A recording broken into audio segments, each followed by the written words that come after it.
Les personnes qui ont eu la gentillesse de venir à cette table ronde. Alors, une table ronde qui est consacrée à la mobilisation des territoires en faveur de la transition énergétique. On va développer ce sujet en particulier à la lumière de ce que fait la région des Pays de la Loire, puisqu'on est ici dans cette belle région, et je sais que vous avez, il y a beaucoup d'actions, beaucoup de choses qui sont faites pour la transition énergétique. Alors cette transition énergétique, d'une façon générale, on sait que ça ne se décrète pas, ça s'initie, ça s'accompagne, c'est un travail de chaque instant, et il y a un certain nombre d'exemples qui sont des exemples remarquables parmi tous les gens qui travaillent à cette transition énergétique. On va le voir avec des associations, avec les représentants des territoires, des collectivités, et puis des entreprises. Alors je vais vous présenter Guy Bathiot. Guy Bathiot, je vais vous demander de prendre un micro, vous avez devant vous. Bonjour. Guy Bathiot, vous représentez justement ici le monde associatif et vous êtes administrateur d'une association qui s'appelle Élise 85. Dit-on 85 ? Oui. Ce qui laisse supposer qu'il y en a dans d'autres départements. Alors il n'y a pas d'association Élise dans notre département, mais notre territoire d'action, c'est le département de la Vendée. D'accord. Élise 85. Alors Élise, ça veut dire emplois locaux pour l'ingénierie dans le secteur de l'environnement, c'est bien ça ? Oui. Alors vous êtes, votre idée, c'est de créer des emplois autour de cette thématique de la transition énergétique, de la production d'énergie dans tous les sens du terme. Votre objectif, c'est aussi d'informer le public, donc de l'associer à cette transformation énergétique. Vous nous direz quelles sont les principales actions que vous avez en cours ou en prévision, et puisque vous avez déjà réussi à créer, je sais notamment, environ 8 emplois, je crois, équivalent temps plein. 8 emplois, 8 emplois. Ce qui est déjà une belle performance en soi. Je vous présente Emmanuelle Bouchot. Emmanuelle Bouchot, prenez un micro s'il vous plaît. Vous êtes vice-présidente de la région des Pays de la Loire, justement, en charge plus particulièrement de l'énergie.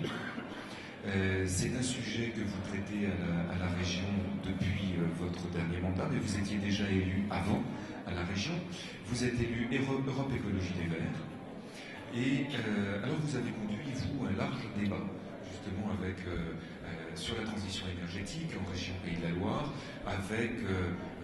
et ça je dirais que c'est une attitude plutôt pionnière en France, avec les associations, avec les entreprises, avec les autres collectivités. Il y a combien de temps que vous avez entamé ce débat, et puis on le développera tout à l'heure? On l'a entamé il y a à peu près 1 an et demi, 2 ans. On l'a entamé quelques mois avant le début du débat national. Parce qu'on avait pris cette initiative-là, de toute façon, d'organiser ce genre de débat au niveau régional. Et est arrivé le débat national. Donc du coup, on s'est intégré dans la démarche du débat national. Mais nous, notre débat régional, du coup, a duré à peu près 6 mois sur le territoire. Donc via différentes opérations que je préciserai tout à l'heure, parce que si je commence bien à sûr, avec plaisir. maintenant, Pas tout de suite. Merci. Et puis à ma droite, Guy-Pierre Sachot. Prenez un micro également. Guy-Pierre Sachot, vous représentez ici le monde de l'entreprise, et plus particulièrement le groupe La Poste, dont vous avez été jusqu'à il y a encore très peu de temps délégué régional, et aujourd'hui vous prenez la fonction de directeur du développement territorial de ce même groupe. Qu'est-ce qui fait directeur du développement territorial dans un groupe comme La Poste, en quelques mots?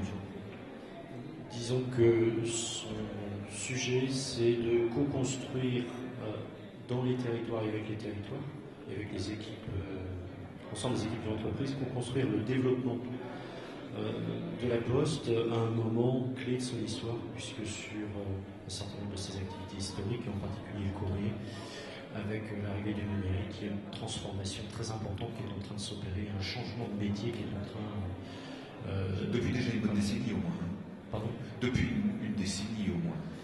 Alors, c'est pas tout à fait depuis une bonne décennie, effectivement, le numérique vient percuter nos activités historiques, positivement ou négativement, selon qu'on est sur le transport de colis ou sur le courrier.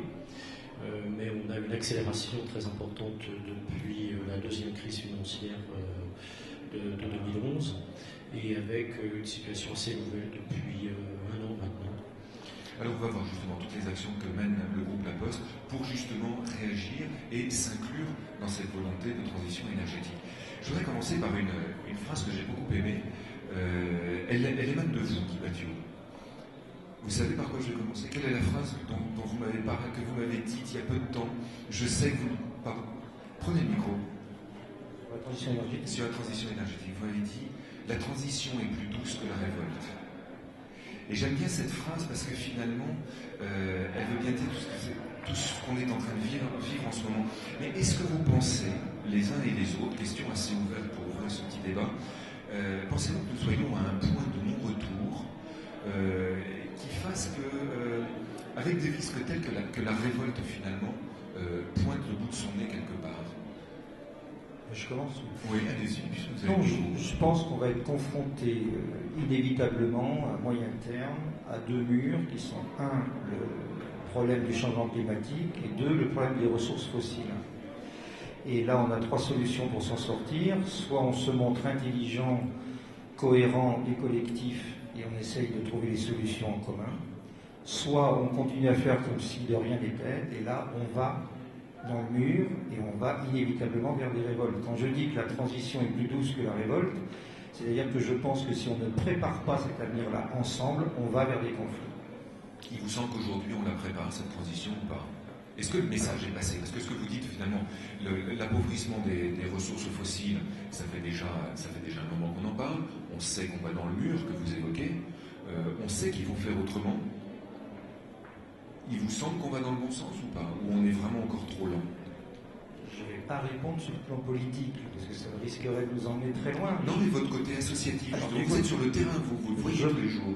Je pense qu'on arrive à un niveau de prise de conscience avec les théories, avec les apports du GIEC, par exemple, en ce moment, avec un certain nombre d'événements qui se produisent, avec les événements climatiques qui se produisent, on arrive à une prise de conscience d'un certain nombre d'acteurs, d'un certain nombre d'associations, d'un certain nombre d'entreprises qui font que deviennent non seulement probables, mais souhaitables, d'autres solutions que les solutions traditionnelles qu'on avait. Mais je ne crois pas qu'on soit arrivé au point où ça nous paraisse indispensable.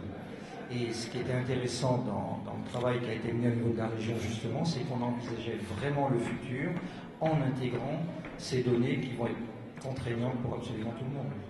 Alors, le travail dont parle Guy Bathiou à l'instant, Emmanuel Bouchot, j'aimerais qu'on le développe un petit peu dans le cadre de... Non, on ne répond pas à la question. Hein. Pardon? On ne répond pas à la question. Si vous voulez, si vous avez aussi un avis là-dessus, mais justement, je voulais y venir par l'intermédiaire des ateliers que vous avez développés, de la réflexion que vous avez développée. Alors justement, oui, va-t-on dans le mur ou pas? Alors, c'est sur le point de non-retour. Moi, j'aime pas tellement cette expression-là parce que d'elle-même, je trouve qu'elle est assez négative. Moi, je pense qu'on est à un tournant où il faut faire des choix, et notamment des choix énergétiques. Parce qu'il y a la question du réchauffement climatique, dont on sait que de toute façon on va vers une augmentation de la température. Alors le tout est de savoir si ça va être entre 2 et 4 degrés. Est-ce qu'on va réussir à tenir les 2 degrés? On n'en est même pas tout à fait certain. Avec donc des incidences qui seront plus ou moins importantes, mais en tout cas les équilibres que l'on connaît aujourd'hui ne seront pas ceux de demain.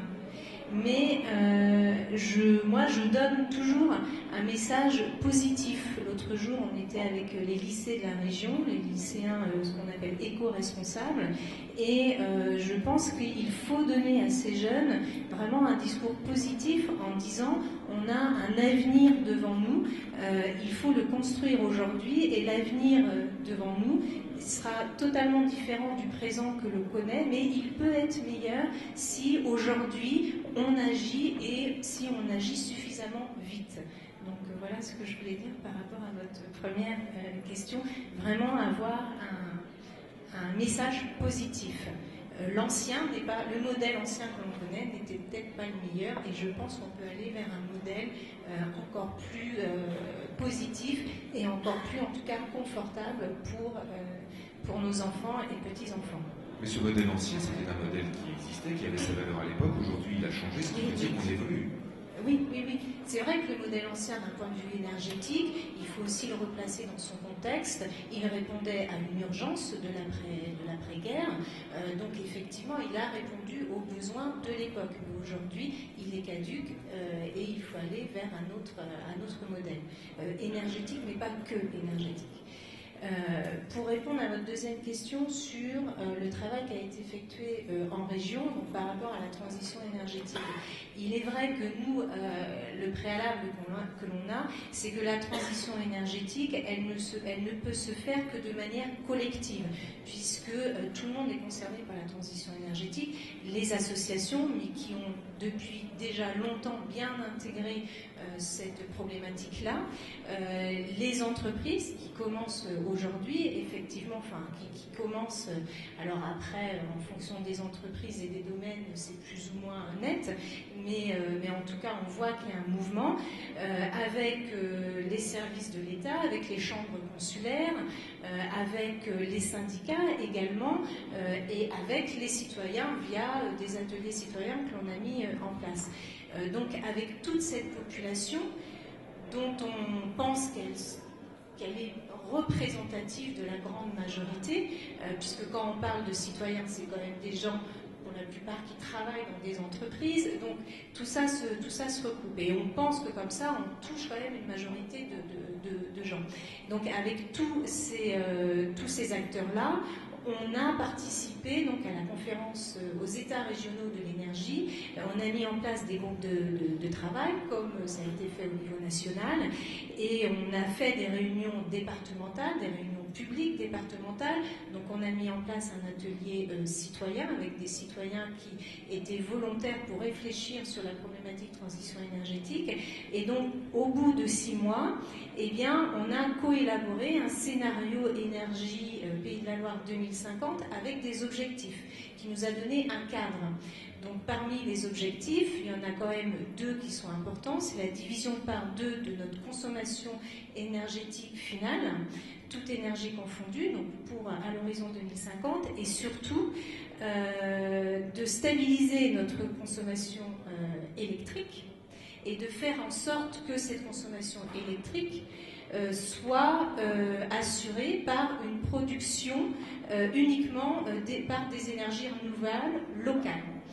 Il faut savoir qu'aujourd'hui, on importe, alors nous on n'a pas de centrale nucléaire en région Pays de la Loire, mais il y en a une pas très loin d'ici, en région Centre, et on importe aujourd'hui à peu près 70% de notre consommation électrique par cette centrale, notamment cette centrale, il y en a d'autres également.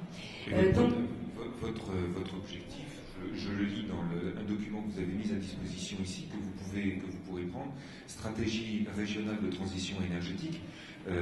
Votre objectif est qu'en 2050, cette énergie électrique nucléaire soit nulle.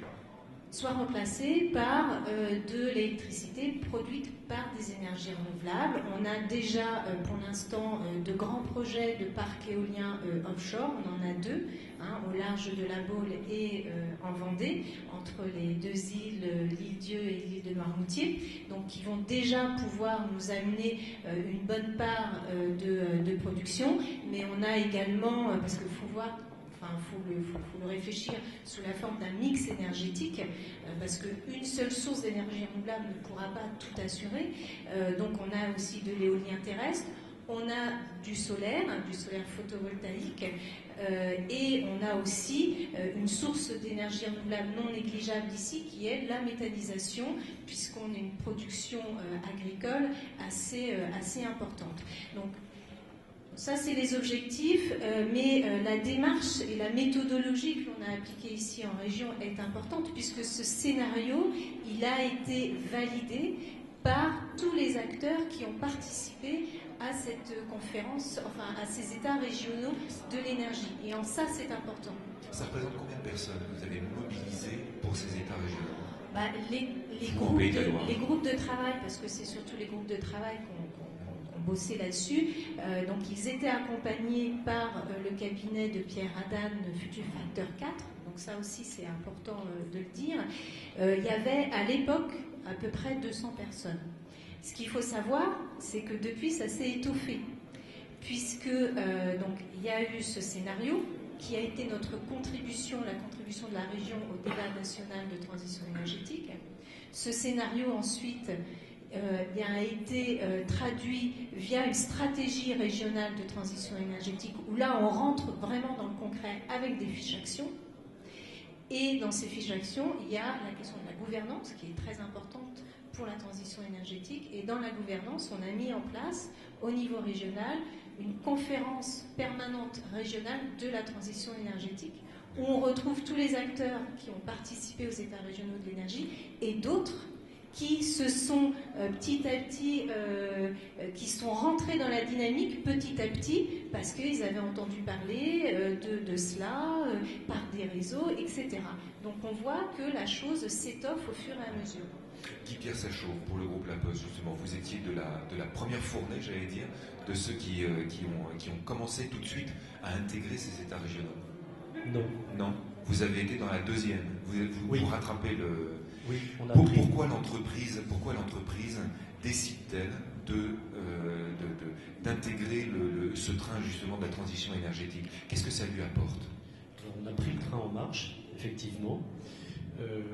On l'a fait pour plusieurs raisons, mais d'abord parce que dans la région Pays de la Loire, l'entreprise, c'est un peu plus de 14 000 personnes. Donc ce sont un peu plus de 14 000 Ligériens qui vivent dans cette région de façon permanente et qui sont des consommateurs d'énergie et qui sont donc concernés. Mais l'entreprise elle-même a un très grand nombre de sites. Dans la région, nous avons 780 sites. Nous avons énormément d'outils industriels, nous avons des véhicules et tout ça est très concerné par la question énergétique. Et nous avions par ailleurs dans l'entreprise, sous l'impulsion de Jean-Paul Bailly, tout un programme visant à amener dans une démarche responsable l'ensemble des branches d'activité à aller vers une consommation maîtrisée de l'énergie et une diminution des émissions de CO2. Et nous avons retrouvé dans la démarche du Conseil régional et dans les actions que nous avions commencé à impulser un certain nombre de convergences. Et puis nous avions aussi dans ce territoire, peut-être qu'on en parlera tout à l'heure, quelques initiatives spécifiques, des expérimentations qui trouvaient à s'accorder, si je peux dire, avec la démarche du Conseil régional. Et d'ailleurs, nous avions, à un moment donné, demandé le soutien du Conseil régional lorsque nous-mêmes, nous avions candidaté à un appel à manifestation d'intérêt de l'ADEME sur une expérimentation concernant des infrastructures de recharge de véhicules électriques. Ce que le Conseil régional, d'ailleurs, avait fait. Il avait soutenu cette initiative en considérant qu'elle était bienvenue au moment où, justement, lui-même réfléchissait sur ces questions d'énergie. Alors les principales actions que vous mettez en route, que vous avez initiées depuis déjà une dizaine d'années, on peut citer les véhicules électriques, on en voit de plus en plus, le papier responsable, on comprend que le courrier est une chose, Internet en est une autre, vous en avez parlé, mais quand on consomme du papier, vous savez, vous faites en sorte de mieux le consommer. La performance énergétique du parc immobilier, vous aviez dit 700 sites. J'imagine qu'on va du bureau de poste au centre de tri et les différentes entreprises que vous avez. Et puis, on peut parler de l'éco-conduite. Je sais que vous formez énormément de vos postiers à cette éco-conduite. Un exemple particulier qui vous a marqué et qui est flagrant, qui marche bien, quel serait-il? Alors, l'éco-conduite que vous me citez, ça marche bien à plusieurs conditions. Une qu'on a tendance à oublier, c'est que, évidemment, pour changer les comportements, pour faire évoluer les comportements, il faut que la démarche de formation soit une démarche qui, en profondeur, modifie le comportement. Et donc, ça suppose qu'on regarde ce qu'est le comportement du conducteur et qu'on s'assure par, j'allais dire, des séquences de formation réitérées à des intervalles réguliers, que les anciennes habitudes ne prennent pas le pas sur les nouvelles. Mais à la condition qu'on remette de temps en temps une nouvelle couche de formation, on a des comportements nouveaux qui s'installent dans la durée et qui produisent leur plein effet. Guy Battiot, pour ce que vous en observez sur le terrain, quand Guy-Pierre Sachot parle de comportement humain, ce qui est vrai dans l'entreprise est vrai partout. Est-ce que vous observez que les gens sont de plus en plus éco-responsables, ils se sentent responsables d'une part justement de cette transition énergétique? C'est quelque chose d'acquis ou pas encore? Non, c'est pas acquis du tout. Pourtant, c'est pas faute d'en parler, notamment par des associations comme la vôtre. Oui, mais l'entrée du particulier dans cette problématique-là, elle est différente. Souvent, il va rentrer parce qu'il a des difficultés avec sa facture d'énergie. Il va y rentrer parce qu'il veut renouveler sa chaudière. Il va y rentrer parce qu'il y a des problèmes d'isolation de logement, par exemple. Donc, tout le travail qui doit être fait par les associations en particulier, mais tous les acteurs, c'est justement de mettre en lien cette espèce d'éducation à l'énergie qui manque cruellement actuellement avec les difficultés rencontrées. D'où l'intérêt des États régionaux, mais aussi de groupes de travail sur les comportements, comment on va au contact du particulier, comment on rend tout le monde responsable de ces actes, en particulier en matière de consommation d'énergie. Mais on peut interroger toutes sortes de choses. On peut interroger son logement, on peut interroger la mobilité, on peut interroger sa consommation, on peut interroger ses modes de déplacement spécifiques. Enfin voilà, il y a tout un tas de domaines qui sont interrogés.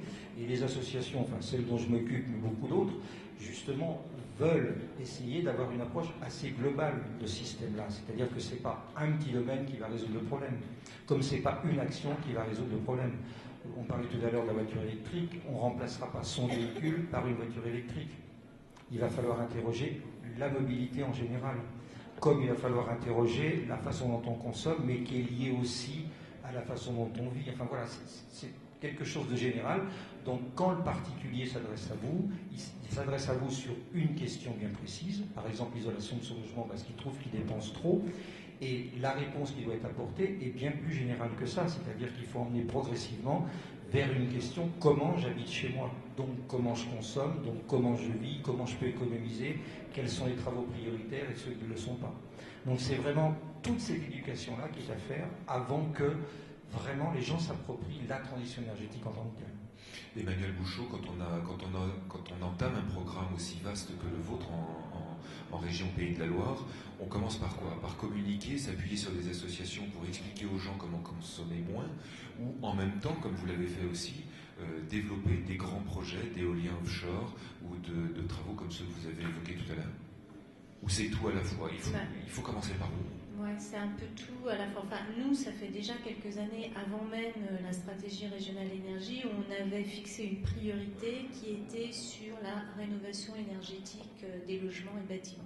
On préférait axer sur tout ce qui était économie d'énergie plutôt que développement des énergies renouvelables, et donc forcément accompagner au maximum le particulier, l'accompagner financièrement. Je pense qu'on est une des seules régions à aider financièrement les ménages directement qui font des travaux de rénovation énergétique dans leur logement. Et ensuite, ça demande un accompagnement également autre que financier, qui est assuré par les associations et notamment par les espaces info énergie et les conseillers énergie qui ont un rôle primordial sur le territoire. Alors forcément, il n'y a jamais assez d'argent et il n'y a jamais assez de conseillers, mais il n'empêche que c'est vrai. Oui, tu confirmes, c'est pas assez d'argent. Et on fait ça depuis quelques années, et en tout cas, force est de constater que maintenant, ça fait depuis le débat national et régional, on voit qu'il faut amplifier notre action. C'est pas que l'action n'existait pas, c'est que maintenant il faut l'amplifier. Il faut la multiplier par 10, par 20. Et donc ça demande des investissements beaucoup plus importants. Donc du coup de l'investissement public-privé, parce que le public ne pourra pas assumer financièrement cette montée en puissance. Et il faut également encore plus d'accompagnement, d'où aussi notre priorité, qui est de mettre en place des guichets uniques avec un service public régional d'accompagnement à la transition énergétique vis-à-vis des particuliers. Guy-Pierre Sachot, quand vous participez justement de ce développement, de cette connaissance, vous vous appuyez sur un réseau qui est important, qui est l'ensemble de vos agents, de vos postiers qui se déplacent. Est-ce que eux aussi, d'une façon ou d'une autre, ils participent à cette prise de connaissance du public? Est-ce qu'ils informent quand ils arrivent avec leur petite voiture électrique ou avec des nouveaux modes de communication, Internet, des systèmes dématérialisés? Le public est sensible à ça? Alors oui, le public est sensible aux évolutions visibles et à celles dont les postiers sont porteurs. Le passage au véhicule électrique, qu'il s'agisse du 4 roues ou qu'il s'agisse du vélo, interpelle, et ça permet de nouer le dialogue. Maintenant, notre réflexion d'entreprise, elle va plus loin, puisque notre métier à nous, c'est de porter des messages nous disons que peut-être nous pouvons jouer un rôle dans la façon dont on peut relayer vers le grand public un certain nombre de messages, par exemple sur la question de la transition énergétique. Comme médiateur. Alors, voilà, on y réfléchit, hein, c'est un sujet, mais on se dit qu'on a sans doute la possibilité de contribuer aux actions que les associations, les pouvoirs publics, d'autres entreprises veulent mener. Et on voit bien hein, ce que disait M. Battiot, le sujet maintenant, c'est quand même de démultiplier, de toucher un maximum de Ligériens, pour la région Pays-de-Loire, mais de concitoyens. Et si on veut aller à une autre échelle, on se dit que nous qui avons la chance de pouvoir tous les jours sillonner tout le territoire et toucher tous les ménages, on peut peut-être contribuer positivement à cette action. Cela étant, les premières actions que vous faites dans les économies d'énergie, tant pour les bâtiments que pour les véhicules, les déplacements, etc., profitent avant tout à l'entreprise elle-même en termes d'économie. Alors tout ce qui profite à l'entreprise profite à ses clients, puisque les économies... C'est autant d'argent dépensé, pas dépensé. Bien sûr, bien sûr. L'énergie qu'on ne dépense pas, c'est celle qui coûte la moins cher. Exactement. Donc évidemment, c'est mieux pour l'entreprise, c'est mieux pour la planète, mais c'est mieux aussi pour nos clients. Hein, et on n'a pas de perte de qualité de service en passant d'un véhicule thermique à un véhicule électrique, par exemple. Mais lorsque on travaille sur l'optimisation des recharges des batteries, ou lorsqu'on travaille sur des programmes expérimentaux, comme on le fait en même temps, où on réfléchit à la façon dont on peut, dans une flotte d'entreprises, intégrer des véhicules qui fonctionneraient avec des piles à combustible et avec de l'énergie produite d'origine solaire. Hein, ce sur quoi nous travaillons avec des expérimentations. On voit bien que ce qu'on est capable de développer avec des universités, avec des industriels, et qui va permettre d'intégrer dans un parc qui est très considérable, parce que le parc de la Poste, c'est 50 000 véhicules qui circulent tous les jours. Si demain, une entreprise comme la Poste fait circuler 50 000 véhicules avec de l'énergie propre, ça a un effet à la fois d'entraînement sur le développement de nouvelles technologies qui sert tout l'appareil industriel. C'était d'ailleurs ce qui était au cœur de la démarche du président Bailly et du gouvernement quand on a lancé le programme véhicules électriques. Si demain on arrive à le faire avec d'autres sources d'énergie, comme l'hydrogène, donc la pile à combustible, donc on voit bien derrière tous les avantages qui peuvent en résulter pour l'ensemble de la société. Guy Battiot, vous disiez tout à l'heure, il ne s'agit pas de remplacer tous nos véhicules à pétrole par des véhicules électriques. Ça, c'est pas la bonne solution. Il faut changer de mode de vie. Là, ça commence à devenir compliqué. Non, enfin compliqué, oui. Ça veut dire qu'il faut repenser nos villes et villages en organisation différente et l'utilisation d'Internet et d'autres méthodes, j'imagine, pour vivre autrement. Si on veut arrêter de se déplacer. Ça va nous entraîner très loin. Il ne s'agit pas de s'arrêter de se déplacer. Il s'agit encore une fois de ne pas garder le même modèle et de remplacer terme à terme ce qu'on avait avant, c'est-à-dire la voiture fossile par la voiture électrique, parce qu'on va retomber sur d'autres murs qui vont être les métaux rares, ou qui vont être le recyclage des batteries, ou qui vont être autre chose de genre. Donc c'est globalement la mobilité qu'il faut interroger. Je reprends ce que vient de dire M. Sachot tout de suite, parce que ce qui est très intéressant aussi là-dedans, c'est que on avait traditionnellement une opposition, disons, entre les associatifs et les entreprises. Par exemple, on venait plutôt d'un côté militant, l'entreprise était plutôt bien intégrée à la société. Et là, on voit bien que si on veut faire avancer les choses, il va bien falloir à un moment ou à un autre mutualiser. C'est-à-dire que le jour où une entreprise qui a 50 000 véhicules qui circulent arrive à démontrer qu'on peut les faire circuler avec un moteur à hydrogène ou avec du gaz naturel et que ça améliore vraiment les conditions de vie de tout le monde, on aura tous progressé là-dedans, quelles que soient les opinions politiques qu'on peut avoir par ailleurs. Et c'est ça qui est intéressant de cette démarche, c'est d'avoir pu mettre autour d'une même table des gens d'origine très différentes et qui peuvent partager à un moment donné, parce que l'époque l'impose, l'envie d'évoluer, l'envie de faire évoluer les choses. Alors, encore une fois, c'est pas terme à terme qu'il faut raisonner. Il faut raisonner sur l'efficacité, c'est-à-dire qu'on peut, avec moins d'énergie, faire aussi bien. Il faut raisonner sur la sobriété, c'est-à-dire qu'il faut que notre société vraiment diminue sa consommation énergétique, c'est inéluctable. Donc soit on l'anticipe, soit on le subit. Je pense que tout le monde va être d'accord pour dire que plus on anticipe, mieux ça se passe. Et la troisième chose, c'est de faire appel aux renouvelables. Si on intègre ces trois choses, on n'est plus dans le changement terme à terme, on est vraiment dans une transition qui va nous amener à changer nos modes de vie, mais qu'on peut anticiper concrètement sans que ce soit un changement dramatique. C'est ça, je crois, qu'il faut viser. Emmanuel Bouchot, dans votre programme, je disais tout à l'heure, il y a une très grosse part de production d'énergie éolienne offshore. Ça, c'est un peu c'est le pilier central du développement de l'énergie de demain. Ici, en région Pays de la Loire.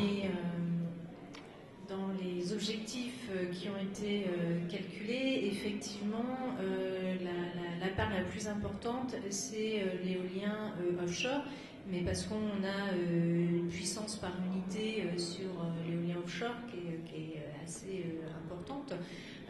Après, je vais redire ce que j'ai dit tout à l'heure, il faut être vraiment dans une logique de mix énergétique. C'est-à-dire, il n'y aura pas une énergie qui remplacera une autre, mais on aura différentes énergies renouvelables qui produiront à des moments différents également de la journée et qui doivent être combinées forcément avec des réseaux intelligents et avec des modes de stockage également. C'est un tout.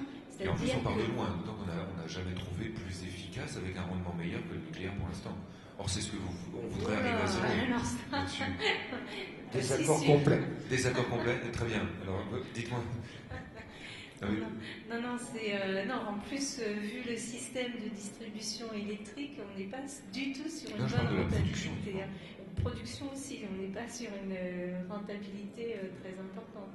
Alors, quand vous dites développement d'offshore éolien, je regarde les personnes qui sont ici. Que disent les associations, notamment les défenseurs de l'environnement?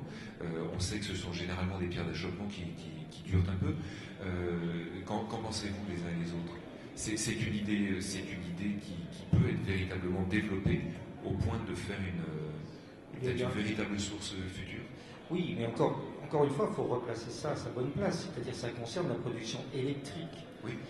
Qui actuellement est loin d'être la seule source d'énergie utilisée en France, très loin de là, c'est 18 à 20% selon les moments. Donc c'est une des réponses, mais ça ne peut pas être la seule réponse, on ne va pas couvrir le territoire des fautes.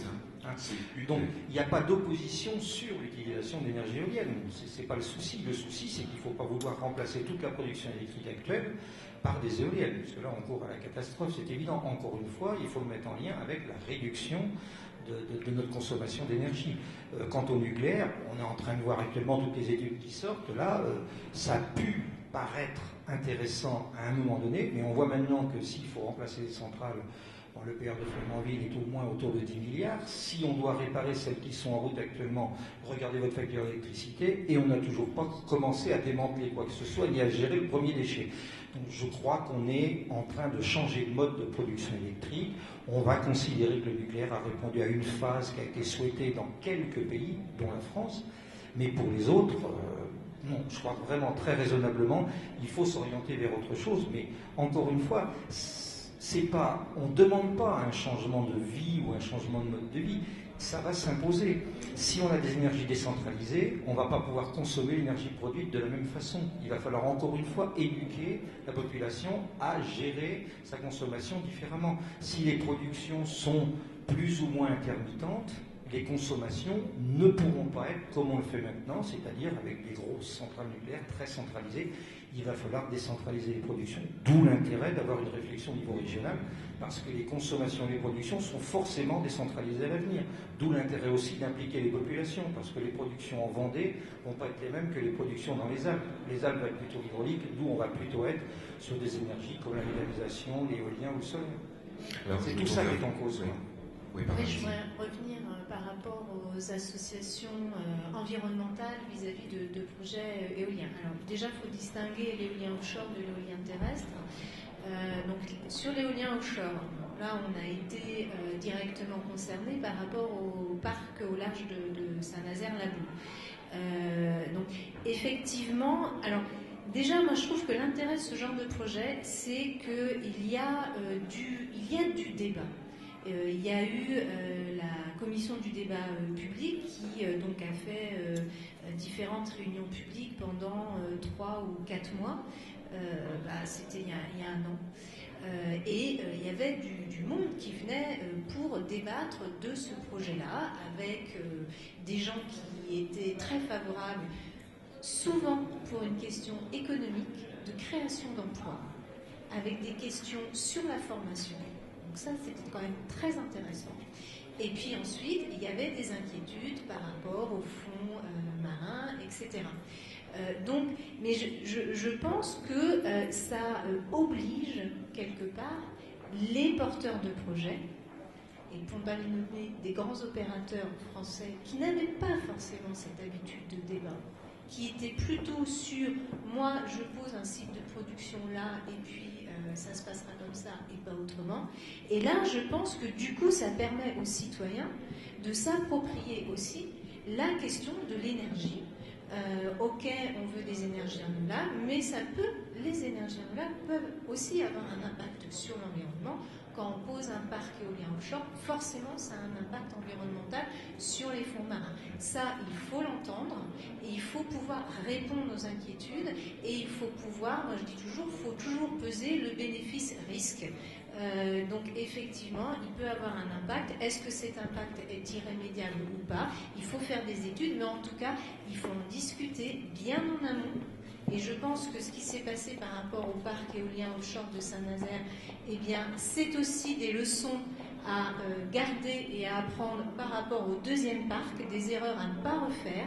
Donc associer bien en amont les associations environnementales et bien en amont intégrer dans les études des éventuels impacts environnementaux, ce que font les pays du Nord d'ailleurs, et ça se passe beaucoup mieux chez eux comme cela.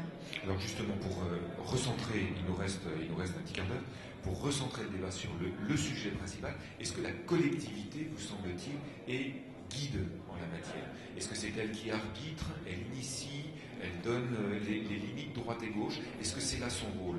Ou est-ce que les opérateurs, les grandes entreprises qui ont des objectifs économiques mais aussi de développement, les entreprises sont aussi avec une responsabilité sociétale dont elles ont pris conscience pour certaines, qui est le guide?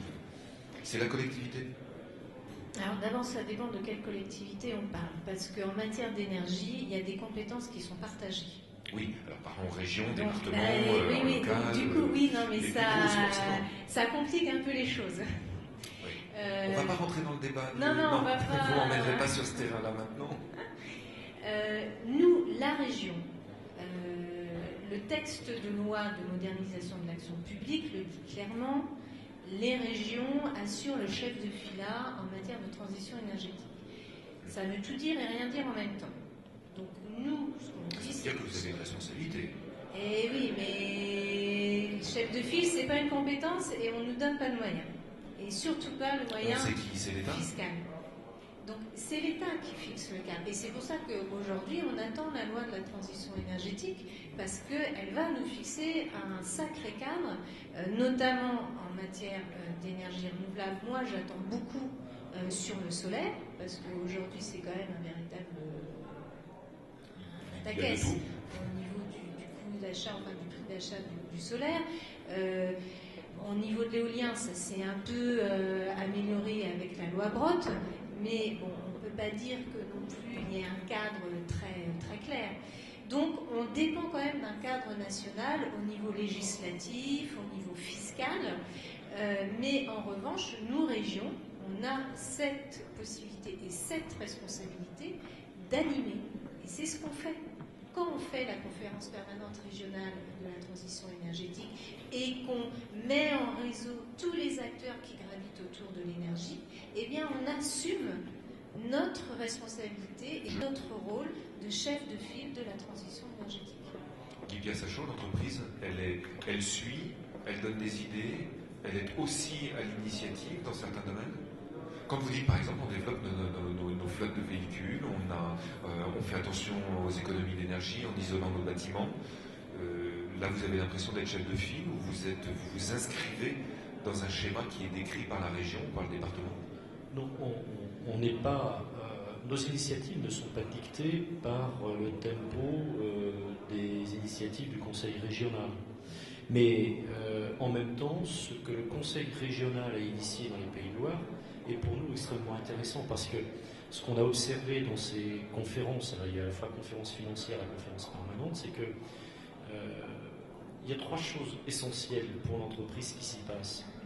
La première, c'est que les termes du débat sont posés d'une façon qui est intelligible pour tous, compréhensible pour tous. C'est-à-dire, l'état des lieux a été fait, la prise de conscience est faite, elle est importante. Quand on dit aux Ligériens, quand on dit aux entreprises de la région, Parce qu'on ne produit pas suffisamment d'énergie dans cette région, c'est 3 milliards de déficit de la balance commerciale régionale sur l'énergie, c'est 3 milliards qu'on paie pour de l'énergie qu'on prend ailleurs, alors que peut-être on pourrait en produire simplement si on était des installations appropriées. Ça, il faut investir aussi.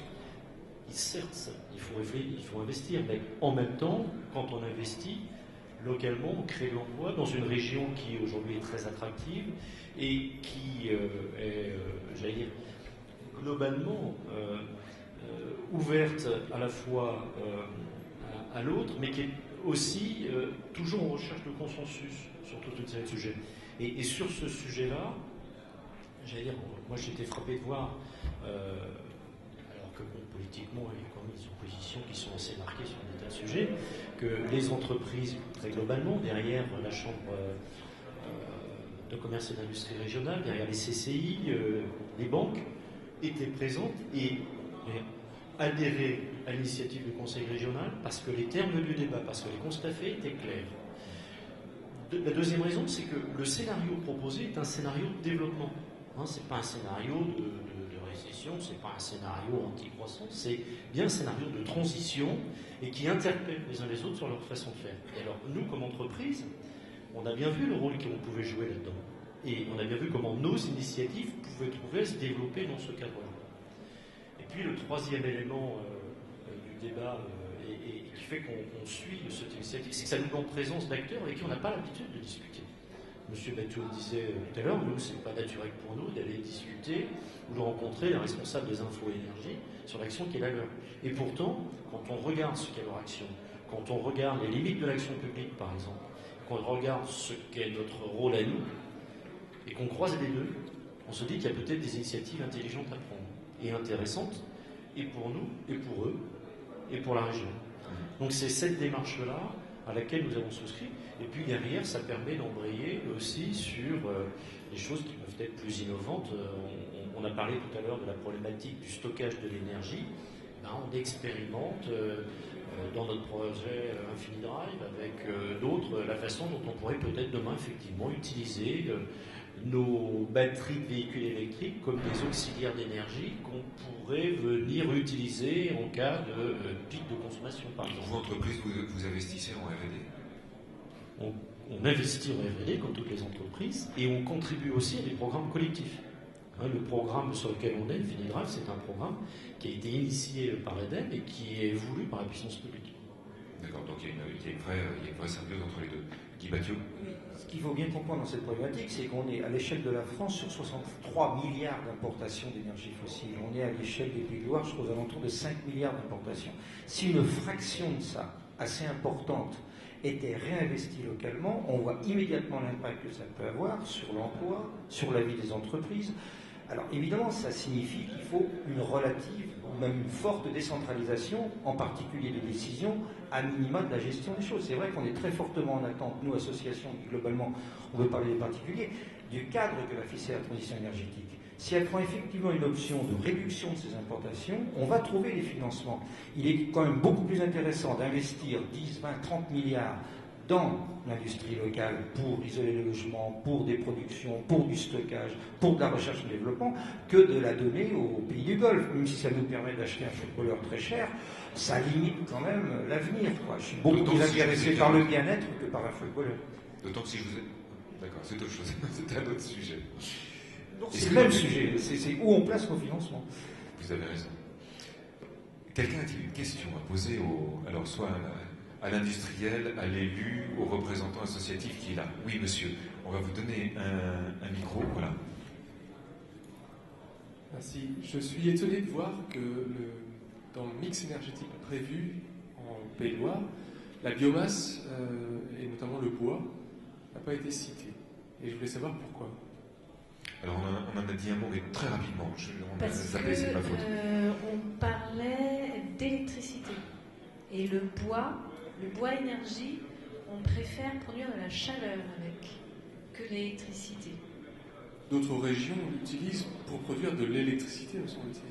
Oui, mais alors moi je suis assez réservée par rapport à ça, parce que le bois, on l'utilise aussi pour beaucoup d'autres activités. faut savoir qu'en région Pays de la Loire, en plus, on a une activité menuiserie, charpenterie, etc. assez développée, donc on utilise beaucoup le bois là-dedans. On développe aussi beaucoup le bois pour tout ce qui est bâtiment également, puisque le bois a des qualités quand même non négligeables pour la construction des bâtiments. Donc du coup, le bois énergie, alors oui, là on parlait d'électricité, mais quand on parle d'énergie toute confondue, au niveau de la chaleur, là il est réellement présent. Et notamment tout ce qui est chaudière bois avec des micro-réseaux de chaleur, ça se développe de plus en plus en milieu rural et en milieu urbain aussi. Et on pourrait ajouter la biomasse aussi, dont on n'a pas beaucoup parlé. On pourrait ajouter la biomasse dont on n'a pas beaucoup parlé aussi.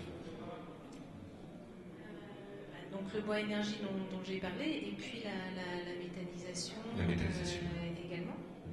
Oui, en termes de conseils aux particuliers, quand les particuliers viennent nous voir, encore une fois, c'est la bonne énergie au bon endroit, au bon moment. L'énergie bois peut être très utilisée quand on est à proximité de sa source de production et qu'on va l'utiliser directement. Utiliser du bois pour fabriquer de l'électricité, le rendement est minable. Enfin, c'est pas intéressant. Il vaut beaucoup mieux produire directement de la chaleur avec le bois quand on l'a à proximité. Parce qu'il ne faut pas non plus conseiller aux gens, chauffez-vous au bois, c'est très efficace par exemple, s'il faut importer le bois de je ne sais trop où. Et donc le passage du bois à l'électricité, pour nous, est vraiment pas souhaitable, quoi. C'est le même phénomène que le chauffage électrique, où on va chauffer de l'eau à 500 km de là pour aller ensuite retransformer l'électricité produite quand on a chauffé l'eau en chaleur elle-même.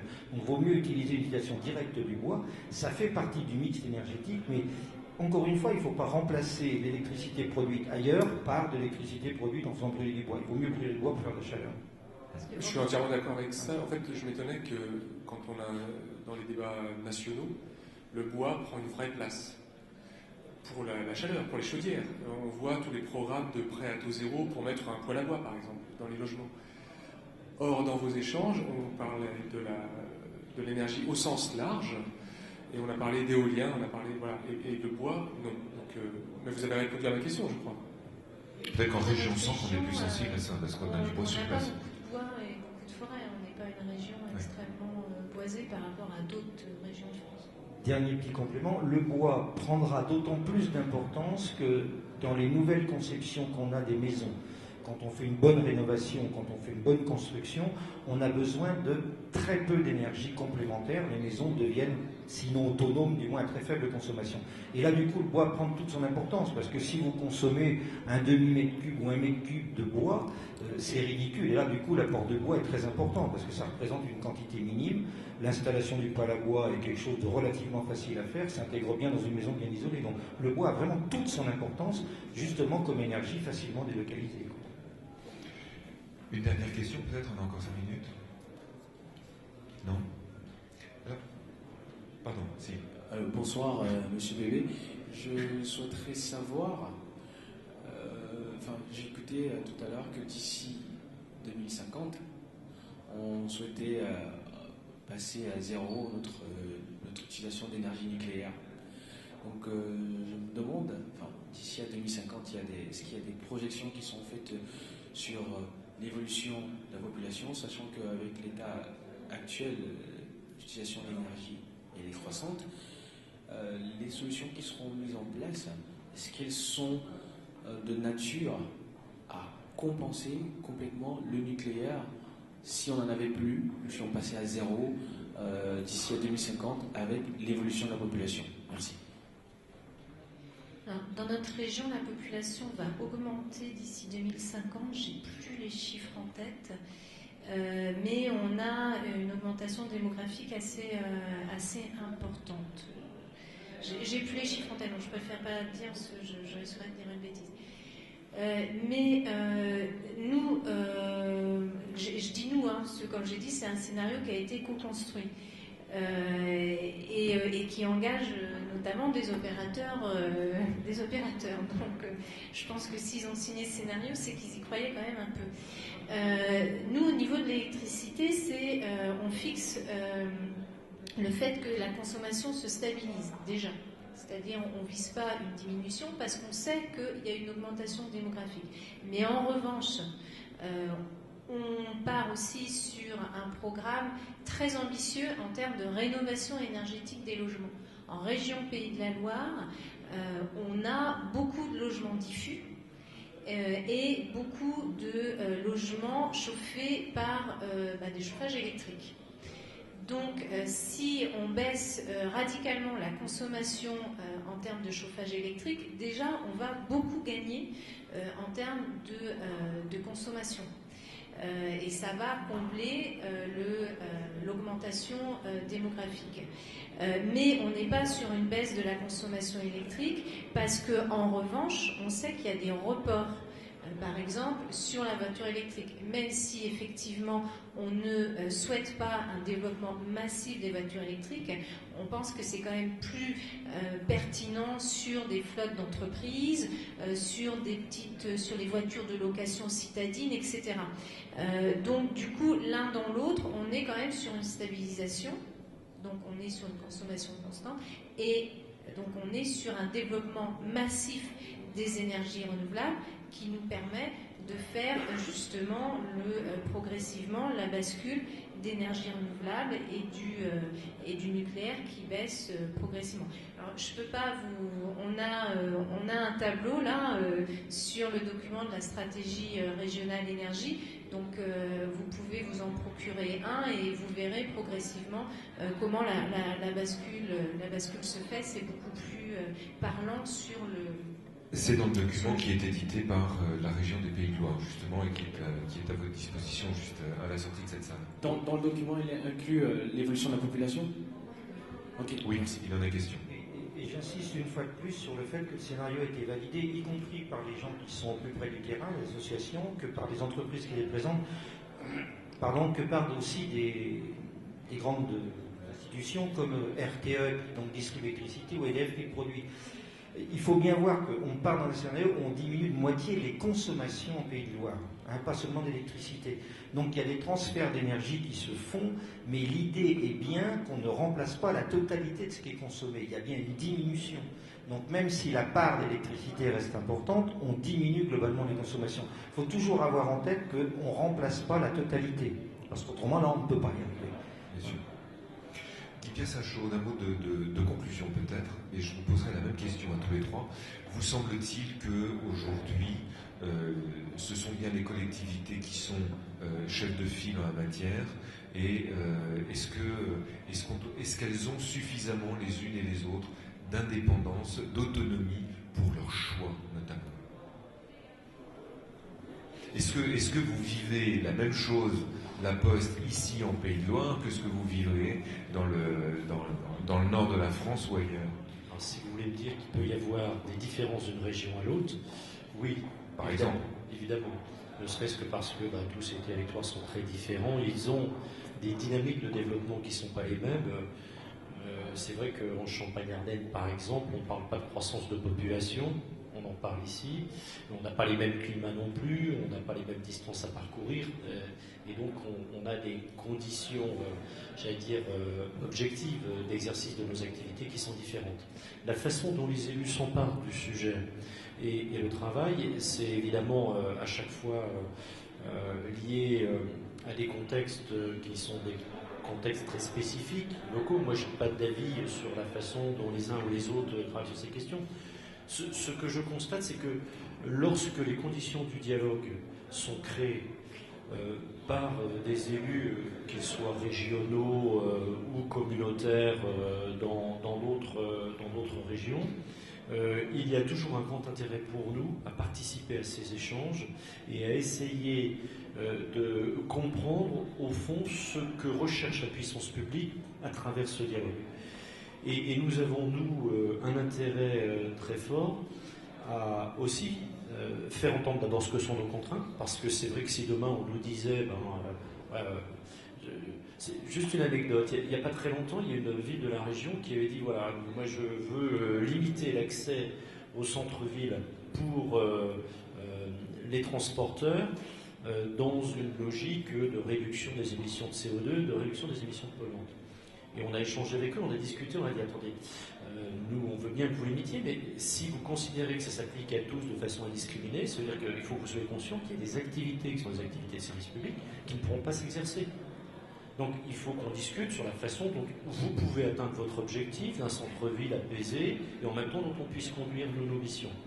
Donc les cadres de dialogue, quand ils sont bien posés, quand ils sont maîtrisés, quand on sait où on va, quand les conditions d'un échange équilibré entre les différentes parties prenantes sont établies, nous y avons grand intérêt et nous souhaitons nous y associer.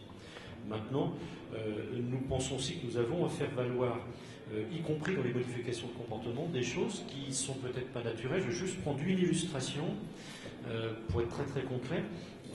J'ai indiqué que nous avions 50 000 voitures, 50 000 véhicules. Il ne vous a pas échappé que, comme toutes les entreprises, il y a des moments où nos voitures sont sur des parkings et ne servent pas parce que nos agents sont au repos. Ça nous arrive à nous aussi. Mais pendant que ces voitures sont au repos, il y a des collaborateurs qui disent « mais moi, pour mon usage privé, ça pourrait m'intéresser d'utiliser ce véhicule. Et plutôt que j'achète ma voiture, si je pouvais accéder à la voiture de l'entreprise pour un usage privé de temps en temps, ça pourrait être intéressant. » Mais on travaille sur des projets de cette nature. Comment aider finalement à rationaliser l'utilisation de ce qui existe déjà pour limiter les consommations et le nombre de véhicules qui circulent en remplissant mieux les véhicules qui circulent déjà, y compris les véhicules d'entreprise pour des usages privés. Et l'entreprise devient responsable social. Voilà, alors donc quand on parle d'usage et de modification des comportements, c'est aussi le type de réflexion qu'on porte et qu'on aime partager avec d'autres parce qu'on peut trouver un intérêt avec d'autres à conduire ce type d'expérimentation. Merci Guy Battiot. D'un mot de conclusion vraiment, les collectivités, selon vous, elles ont suffisamment les coups des franches pour être autonomes dans leur choix? Alors, je ne sais pas si elles ont les coups des franches. Nous, ce qu'on demande à l'associatif, c'est que ce soit extrêmement lisible. C'est-à-dire qu'on attend beaucoup de cette transition énergétique pour voir quel cadre on va nous donner. Et que ce soit lisible, qu'on arrête de faire le yo-yo comme on l'a connu par exemple pour le rachat de l'énergie éolienne ou solaire. C'est pas clair. Comment voulez-vous conseiller les gens si on n'a pas de visibilité, ne serait-ce qu'à quelques années, sur le rachat du prix, par exemple. Donc, il faut que ce cadre-là soit bien fixé. Ensuite, ça passera, on l'a dit tout à l'heure, avec le renouvelable, par une décentralisation. Donc, évidemment, les collectivités vont avoir une grosse responsabilité à ce niveau-là, ne serait-ce que pour fixer les cadres réglementaires ou pour donner les aides là où il y en a besoin. On ne peut pas créer une nouvelle filière si on ne les aide pas au démarrage. Ensuite, il ne faut pas non plus que ce soit trop localisé. Il ne faut pas non plus que ça devienne ma petite protection, ma petite production dans mon petit coin, dans ma petite commune. Il faut aussi avoir une vision un peu collective. L'échelle de la région, là, nous paraît une échelle adaptée pour être chef de file de cette transition-là. Donc, les associations, c'est ce qu'elles demandent. Une grande lisibilité, un choix clair, qu'on s'engage vraiment, délibérément, dans la transition énergétique. C'est-à-dire qu'on nous fixe un objectif et qu'on s'engage collectivement à l'atteindre. Les États régionaux ont montré qu'on était suffisamment intelligents collectivement pour définir un projet et donc évidemment s'engager à atteindre les objectifs fixés. Emmanuelle Bouchot, vous êtes satisfaite finalement de l'état actuel des choses et d'avancement des choses? Vous êtes prête à assumer les responsabilités dont parlait Guy Battiot à l'instant? Quand on voit la situation, on ne peut pas être satisfait parce qu'il y a une certaine urgence d'action. Donc de façon générale, non. Voilà, il y a le réchauffement climatique qui est là. Maintenant, on parle d'adaptation. Notre région est quand même une région littorale. On sait que la mer va monter, qu'il y a des tas de gens qui vont devoir déménager, etc. Donc, il faut être conscient de ça aussi. Mais quand j'entendais Guy, je me dis, finalement, en tant qu'associatif, il a exactement les mêmes demandes que les entreprises. Clarté, lisibilité, pour pouvoir se projeter dans l'avenir. Et je pense que tout le monde a cette demande-là. Nous, collectivités, je pense qu'à travers le travail qu'on a fait, on a fixé un cadre dans lequel j'ai l'impression qu'une majorité d'acteurs se retrouvent. Dans ce sens-là, je peux dire qu'on a réussi une première étape.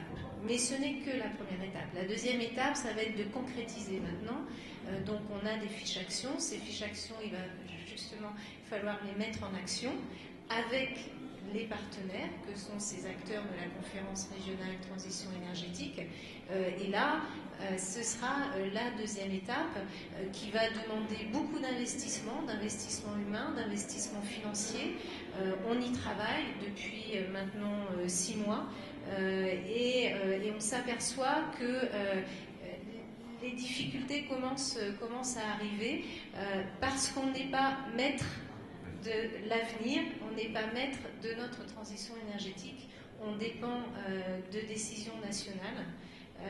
Et ça, on est en plein dans le débat de la réforme territoriale, et il n'empêche que c'est étroitement lié, la transition énergétique est étroitement liée avec cette question de réforme territoriale et des lois de décentralisation. Ce sera sans doute un prochain sujet qu'on pourra aborder.